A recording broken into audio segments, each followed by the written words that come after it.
Welcome, food lovers. Thanks for stopping by. Today's menu is one that calls for celebration. He proposed, and congratulations. It's one of the most exciting times of life, and I'm very happy for you. So it's time to impress your future husband with your culinary prowess.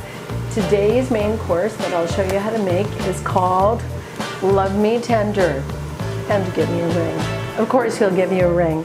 This is a stuffed pork tenderloin with cranberries, nuts, and bulgur wheat. So let's get cooking. So I've already started to saute spring onions and celery.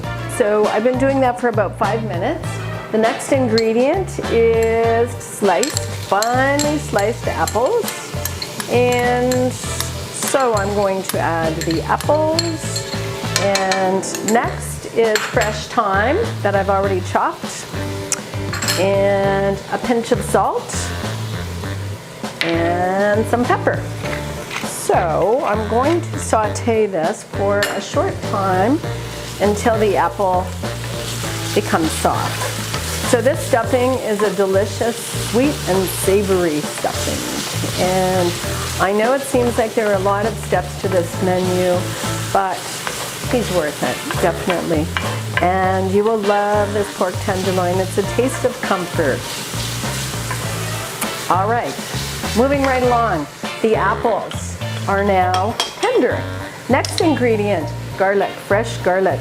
But don't worry, as long as you're both eating it, you'll be fine.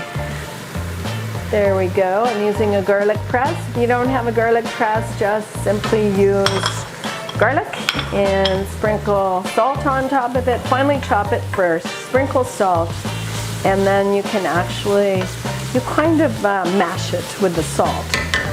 All right, next ingredient is cinnamon, which will add a delicious flavor to this, and allspice. There we go. So I'll just stir those all in. I wish you could smell this. The flavors are delicious. The cinnamon, the allspice. So the next ingredient is bulgur wheat. Okay, and that comprises most of the majority of the stuffing. So now I'm turning up the heat, and I'm also going to add some more oil. So there we go. And so I'm going to stir the bulgur wheat so that it's covered with all of these delicious flavors. Okay, there we go. Now the next ingredient, sorry for reaching, is chicken broth. I always use organic chicken broth. And there, last but not least, is a bay leaf. So now this will take time to cook the bulgur wheat.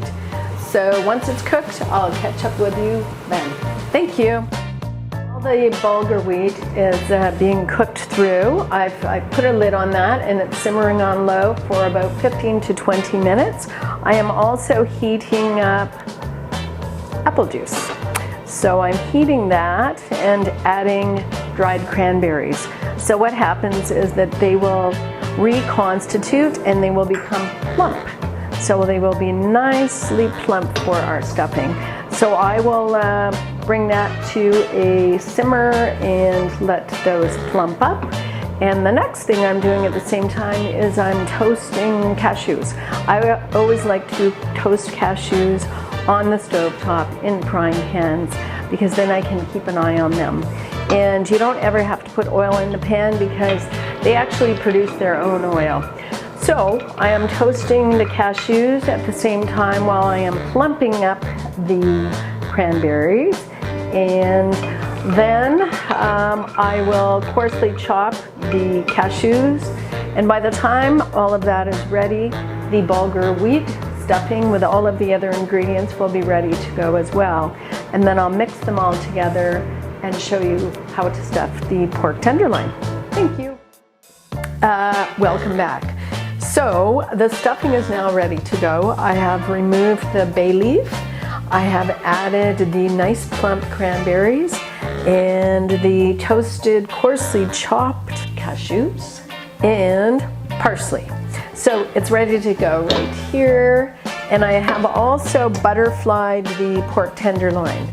So as you can see, it is right here, all ready to go. And I've butterflied it. Now what that means is I have taken the pork tenderloin and I have sliced it lengthwise, not all the way through. And then I have opened it up just like a book. So it's flat, it's open just like a book. And then what I did was I took a mallet and I put plastic over it. I took a mallet and I basically started to flatten it to about 1/4 of an inch or so.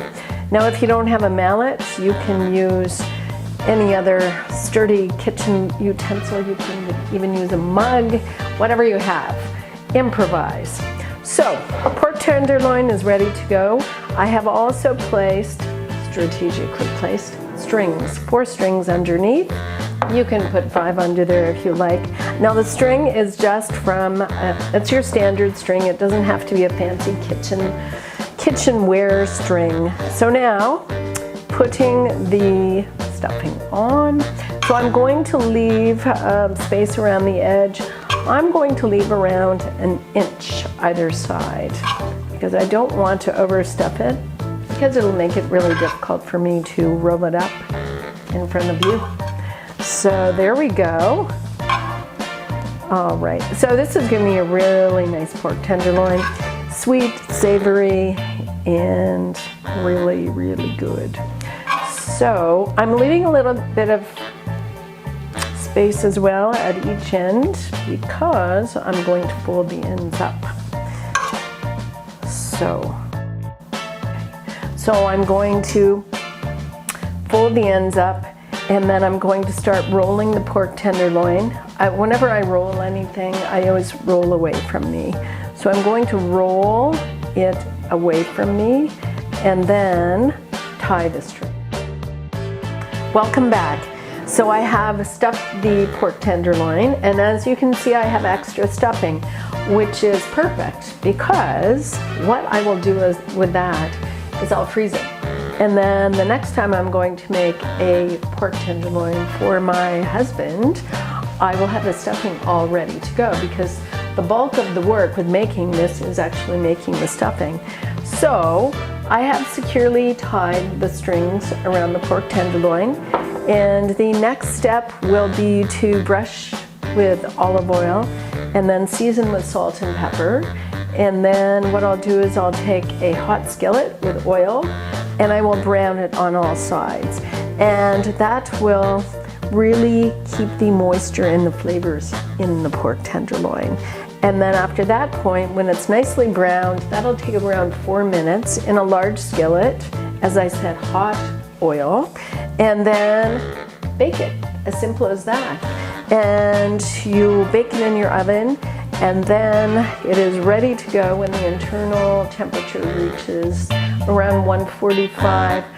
145, actually everybody has their own preferences, 145 to 165. I like my pork tenderloin a little more cooked as opposed to less.